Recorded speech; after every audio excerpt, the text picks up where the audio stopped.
right, well, it's time to start the chapter on stoichiometry. And hold on just one second. All right, so with stoichiometry, I will tell you this stuff is not easy, right? But the one thing that you got to do for me is you got to keep trying, all right? If you don't try, then there's no way that we can get this done. It is really, really difficult. What it really is, it's kind of like doing story problems in chemistry, all right? Which, as we all know, chemistry is not easy. And then doing story problems in math, that's not easy. So we're taking two things that are not easy to do and trying to put them together. Now, what is it going to be? If you remember the chapter before this, we did moles. And then a while back, we did balanced equations. We're going to take those two chapters and put them together. All right. So it's nothing you're really going to learn now is new. It's just applying both of those together. That's what makes this difficult. Right? But again, you're not going to see anything new during this entire chapter. It's all stuff that we've already done. All right, well, so you should have the notes on moles to mole calculations done, so we can go through this. And at the very beginning, it says Mr. Pape's cookie recipe that makes 24 cookies. And it says you need 2 cups of flour, 1 cup of sugar, 1 cup of sugar, half a cup of chocolate chips, and a teaspoon of salt. By the way, don't make these cookies because they ain't going to taste very good. I simplified the recipe, and it's missing stuff to be really good cookies. But I'm just trying to get a point across that we have this recipe to make cookies. All right.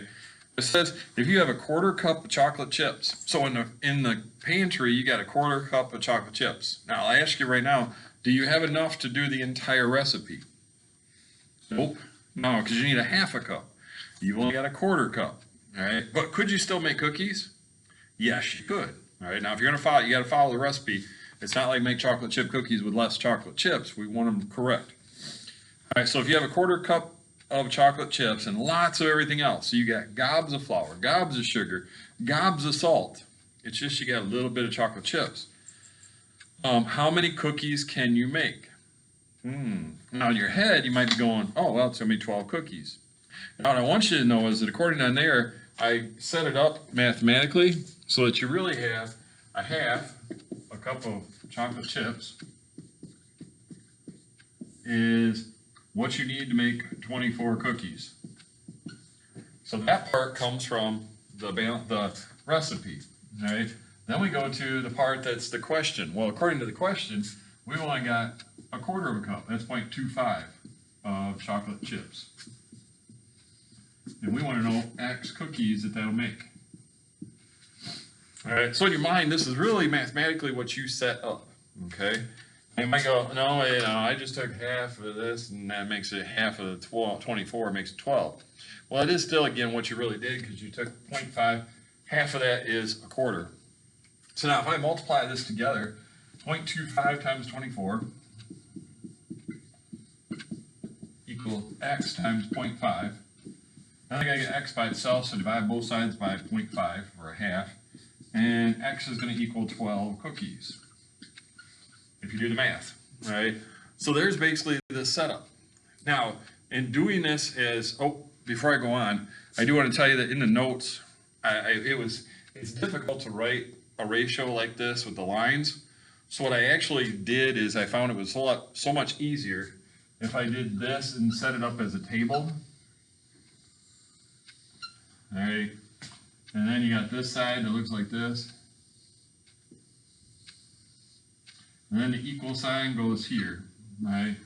So when you see these little boxes, that's what it really is we're really setting up this ratio. And again, like I said, I just found it was a whole lot easier to try and type in than trying to do those lines underneath, and it's going to get confusing, especially if it downloads differently on your computer. This way it'll always, I hope, show up correctly, all right? So I hope by showing you this in your notes, now you see what I mean by these little boxes that you're going to see all the way through this entire chapter. All right, trying to set up these ratios. So, all right, well, so again, doing this part, I hope you look at this and go, well, that was easy enough. All right, let's stick with recipes. That would make this so much easier, but we can't. All right, what we got to do is we got to apply this to chemistry. If we're going to apply this to chemistry, remember this side over here came from the cookie recipe. Well, what's going to happen in chemistry is we're going to take this side of the ratio is going to come from the chemistry recipe. What's the chemistry recipe? A balanced equation, right? This side over here is going to be from the question. So again, it says in your notes the recipe is the balanced equation. All right. So let's try one. And I'm going to get rid of all this.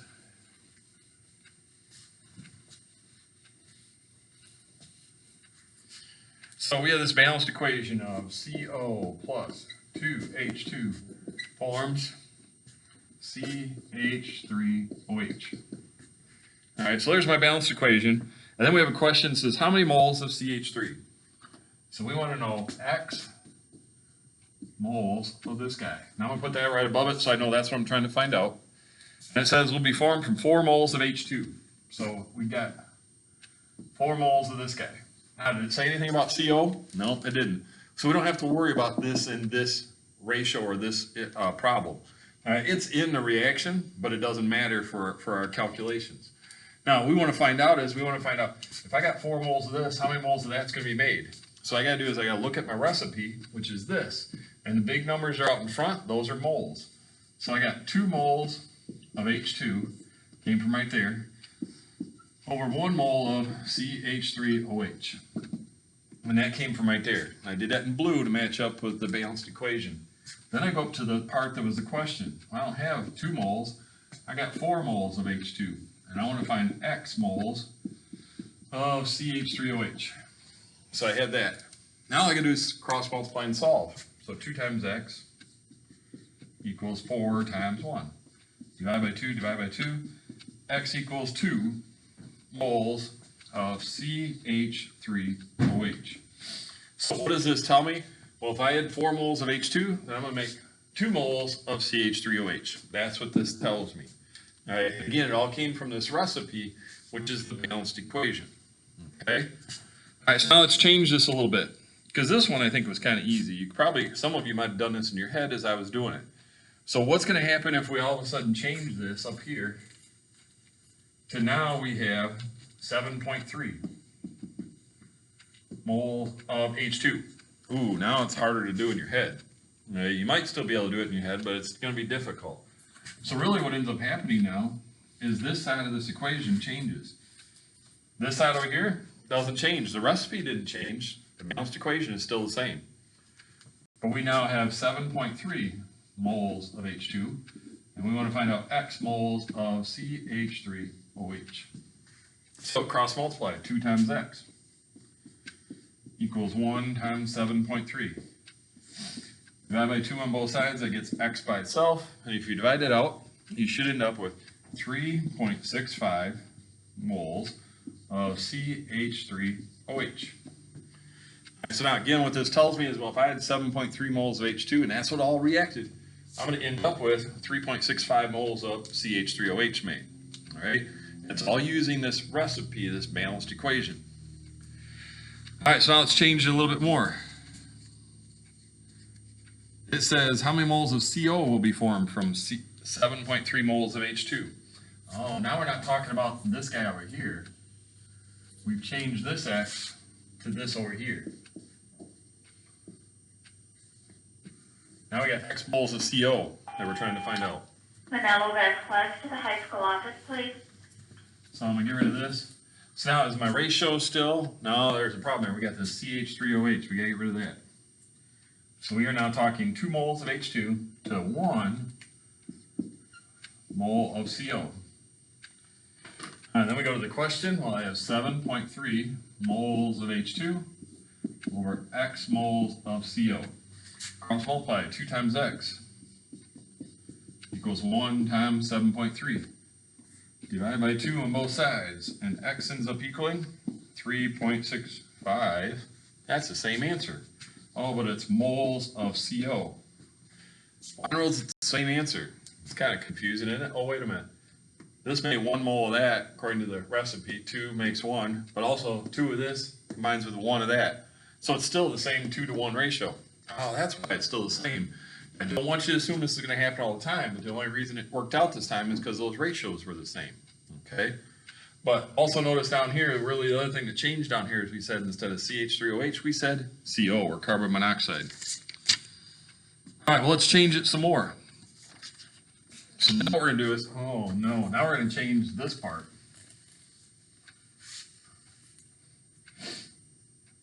And we're gonna change it to 2, that marker's dying, isn't it? Throw him away. 2C2H, what is it? 2 plus 5H2. So, helps when I look at the thing, isn't it? 5O2 forms 4CO2 plus 2H2O. Oh, look at that. My recipe just changed. Now we're not making chocolate chip cookies. Now we're making like sugar cookies. The whole recipe changed, right? So then they tell us that we've got how many moles of H2O. So we want to know X moles of this guy if we got 18 moles of O2. So we got 18 moles of that. So all this down here changed now on me. Now I got to go from the balanced equation. I've got 5 moles of O2 will give me 2 moles of H2O. So that came from here in the balanced equation. Then I got over on this side, I really have 18 moles of O2, and it's going to find X moles of H2O.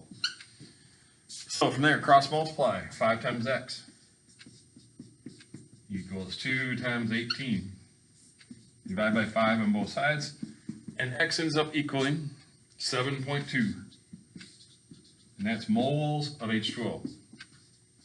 So again, what this tells me is if I use 18 moles of O2, I'm going to make 7.2 moles of water, is what it tells me.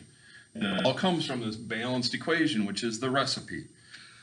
All right, so now from there, tomorrow we're going to do some problems like these, all right? And they're going to be this moles to moles idea. So we'll see you next time. Have a great day.